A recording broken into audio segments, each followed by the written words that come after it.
হবে।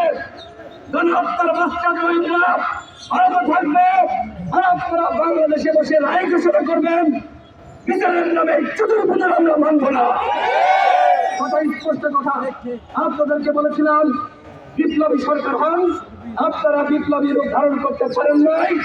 সুতরাং আপনারা যদি এখনো জনগণের পালস বুঝে কাজ না করেন তাহলে কিন্তু আমাদের যা করণীয় আমরা তাই করব। আমরা ডক্টর ইউনূসকে মানি, তার বক্তব্য জনকেন্দ্রিক, তাকে আমরা শ্রদ্ধা সম্মান রেখে বলছি না হতো তাহলে বাংলাদেশের 24-এ গণঅভ্যুত্থান হতো না।